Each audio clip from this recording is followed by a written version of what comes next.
Mootummaan Itoophiyaa hojjettoota mootummaa hundaaf fooyya'insa mindaa fulbaana bara 2018 irraa eegalee hojiirra akka oolchu beeksise.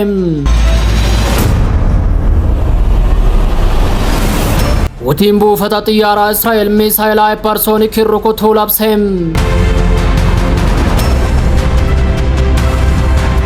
Iraan misaayila Ameerikaa fi Awurooppaa rukutuu danda'u akka qabdu labsite. Akkasumas waraanni guddaa yeroo dhiyootti Israa'elii fi Ameerikaa waliin dhoohuu akka danda'u akeekkachiiste.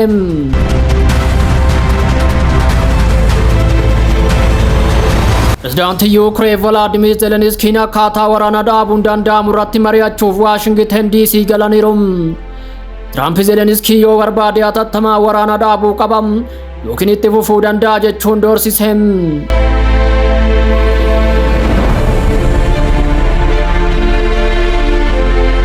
Mootummaan Itoophiyaa hojjettoota mootummaa hundaaf fooyya'insa mindaa fulbaana 2018 irraa eegalee hojiirra akka oolchu beeksise. Fooyya'insa kanaan mindaan hojjetaa mootummaa gadaanaan qarshii 4,760 irraa gara 6,000 ni guddata. Mindaan hojjetaa mootummaa olaanaan qarshii 21,492 irraa gara qarshii 39,000 ni guddata jechuun ibse. Ka'umsi mindaa nama digiriin eebbifamee qarshii 6,940 irraa gara qarshii 11,500 akka guddatu hime. Hojjettoota mootummaa siivil sarvisiin ala hojiilee mootummaa garaa garaa irratti bobba'aniifis fooyya'insi mindaa kun akka ilaallatu beeksiseera. Sirreeffamni mindaa kun baajata dabalataa qarshii biiliyoona 160 ol kan gaafate ta'uu himuun baasiin mootummaa waliigalaa waggaatti mindaa bahu qarshii biiliyoona 560 akka ga'u himeera.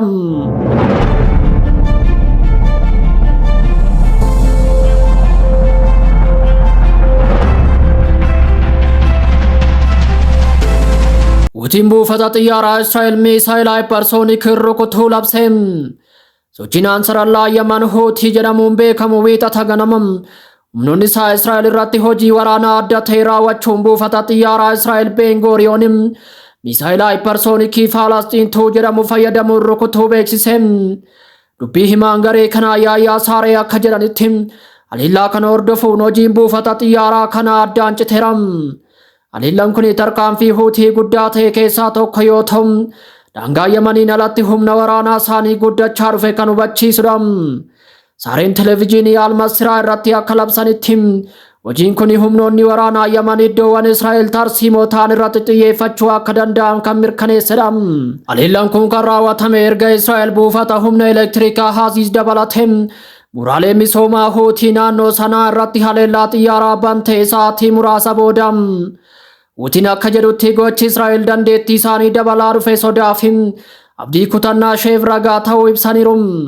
Xiinxaltoonni akka hubachiisanitti Huutiin garee diddaa biyya keessaa irraa gara humna guddaa naannootti jijjiiramuu isaa mul'isa. Bara 2023 irraa eegalee Huutiin Israa'el irratti irra deddeebiin rukuttaa kan gaggeesse yoo ta'u dooniiwwan ishee waliin hidhata qaban galaana diimaa fi Baabeel Mandaab irratti xiyyeeffachuun bobeesseera. Ammas haga gidiraa Falasxiin xumuramutti hojii isaanii akka itti fufan dhaadataniiru.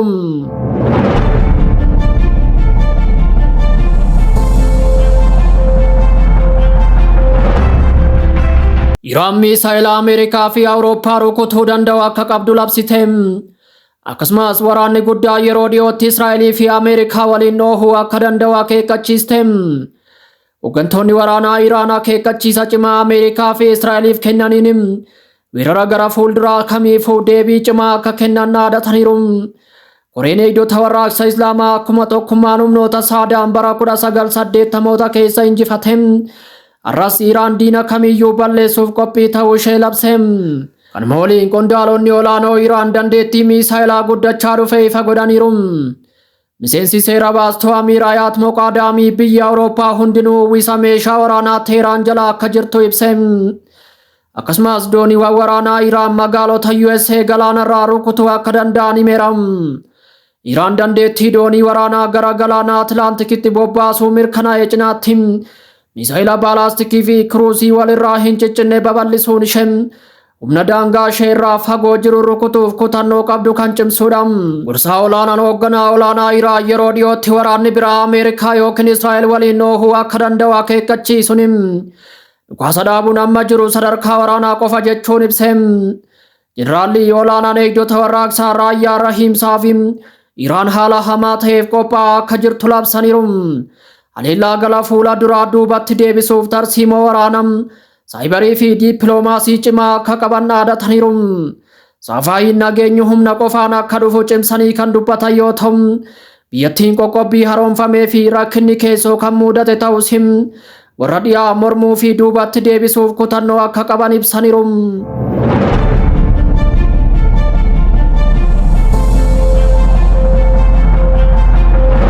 Tiraamp Zelenskii yoo barbaade hatattamaa waraana dhaabuu qabam yookiin itti fufuu danda'a jechuun doorsise. Pireezidaantii Yuukireen Volodimiir Zelenskiin akkaataa waraana dhaabuun danda'amu irratti mari'achuuf guyyaa irraa Waashingten DC galaniiru. Marii Zelenskiin pireezidaantii Tiraamp waliin Waayit Haawusitti mari'atan kanarratti qondaalonni Awurooppaa hedduun ni argamu. Walgahii kana dursuun Tiraamp Yuukireen neetoo seenuu akka hin dandeenye akkasumas Kiriimiyaa Yuukireeniif deebi'uu akka hin dandeenye ifa godhaniiru. Walgahiin Zelenskii fi Tiraamp Waayit Haawusitti taasisan kun erga Tiraamp Alaaqsaatti Puutiin waliin mari'atanii booda yoo ta'u, walgahiin kun kan Alaaqsaa caalaan murteessaa akka ta'e aangawoonni Awurooppaa ibsaniiru. Tiraamp walgahii kana dursuun pireezidaantii Yuukireen Zelenskii irraa maal akka eegan Tiruuz sooshaal isaanii irratti barreessaniiru. Pireezidaantii Yuukireen Zelenskii waraana Raashaa waliin itti jiru yoo barbaade dhaabuu danda'a yookiinis itti fufuu danda'a jechuun ergaa akeekkachiisa fakkaatu dabarsaniiru. Tiraamp dabaluunis Kiriimiyaan waggaa 12 dura Obaamaan Raashaaf kenne hin deebitu, Yuukireen gara neetoo hin seentu jechuun jala sararuun dubbataniiru.